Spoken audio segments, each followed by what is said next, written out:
Pernah nggak sih kamu sebelum tidur rasanya pengen scrolling dulu 5 menit, tiba-tiba kebablasan sampai jam 1 pagi? Tenang-tenang, kamu nggak sendiri kok, emang udah banyak banget nih kecanduan HP, tapi pernah mikir kenapa ya kok susah banget berhenti scrolling?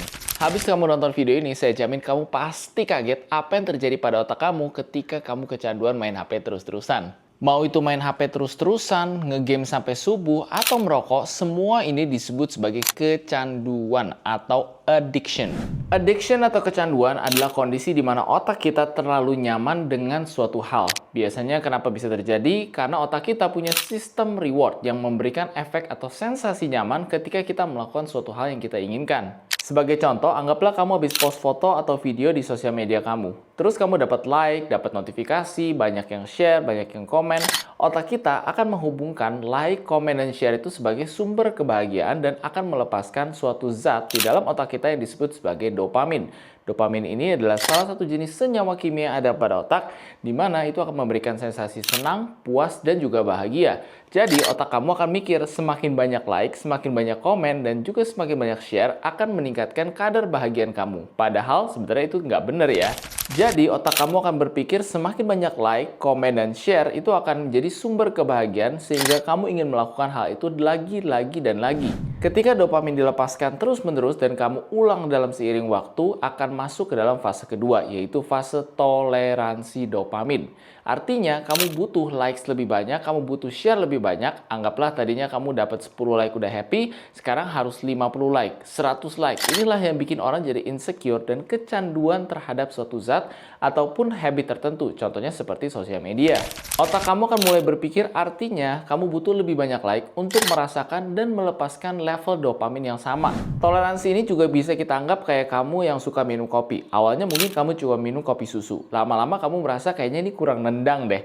Naik ke kopi hitam dan akhirnya naik lagi menjadi espresso atau menjadi kopi yang lebih kuat. Untuk mencapai efek melek ataupun efek sensasi minum kopi yang pertama kali kamu dapatkan.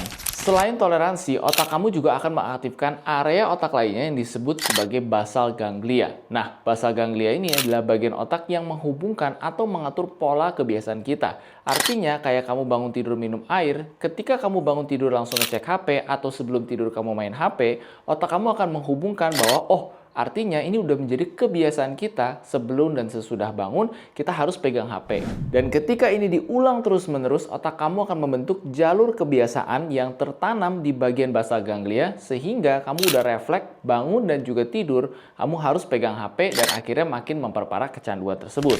Yang paling parahnya lagi, ketika sudah terjadi dalam waktu yang lama, akan juga mengganggu kerja bagian otak yang disebut sebagai prefrontal cortex.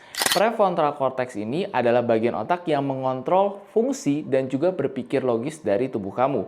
Artinya, ketika fungsi ini terganggu, kamu akan semakin sulit menghentikan kebiasaan megang HP, merokok, ataupun kecanduan lainnya. Padahal kamu sendiri tahu dan sadar betul bahwa kebiasaan itu buruk untuk kesehatan kamu ataupun untuk dampak kamu secara jangka panjang. Jadi kalau kita simpulkan, kecanduan itu ibaratnya lingkaran setan. Ketika kamu contohnya buka HP dan cek sosial media, dopamin kamu meningkat. Lama-lama akan terjadi toleransi di mana kamu membutuhkan buka HP lebih sering ataupun like dan notifikasi yang lebih banyak untuk mencapai sensasi yang sama. Akhirnya terbentuklah pola kebiasaan di basal ganglia kamu dan akhirnya merusak yang area disebut sebagai prefrontal cortex yang makin mempersulit kamu untuk menghentikan kebiasaan kecanduan ini. Selain dari sosial media, sebenarnya addiction atau kecanduan itu dibagi menjadi dua kategori besar. Yang pertama adalah kecanduan akan zat tertentu. Misalnya kecanduan obat-obat terlarang, kemudian kecanduan alkohol, atau kecanduan kafein atau kopi tadi. Yang kedua adalah behavioral addiction atau kecanduan terhadap perilaku tertentu. Contohnya tadi seperti cek sosial media, main game, bahkan sampai shopping online. Beberapa ciri-ciri atau gejala orang yang mengalami gangguan addiction atau kecanduan adalah pertama adalah pikiran obsesif. Artinya kamu terus-menerus memikirkan hal tersebut atau sumber kecanduan kamu. Tadi misalnya sedikit nggak pegang HP udah risih atau sebentar-sebentar harus merokok untuk mendapatkan efek relaksasi. Yang kedua yang cukup khas adalah toleransi. Artinya kamu butuh zat tersebut atau perilaku tersebut lebih lama dan juga lebih sering dibandingkan sebelumnya untuk mencapai sensasi kepuasan yang sama.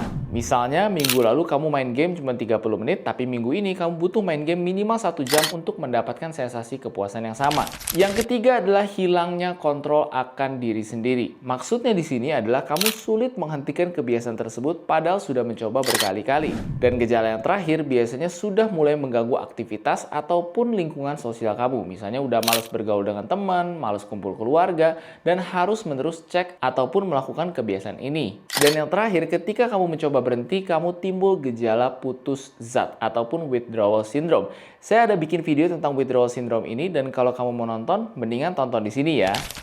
Dampaknya sih nggak main-main loh, bikin stres meningkat, mengganggu kerjaan, sampai menghambat aktivitas sehari-hari. Oke, the good news is kecanduan atau addiction ini bisa banget dicegah dan ditangani. Yang pertama, sadari bahwa ini adalah masalah. Dengan kamu menyadari addiction atau kecanduan kamu sebuah masalah, kamu sudah setengah jalan untuk mengobatinya. Yang kedua, carilah support group yang tepat. Bisa dari keluarga, bisa dari komunitas, ataupun bisa konseling juga dengan tenaga profesional yang mumpuni. Dan yang ketiga, kamu mulai batasi diri. Misalnya disiplin aja, kalau kamu tadinya main HP seharian, kamu batasi hanya 1-2 jam sehari, kemudian kurangilah secara berkala.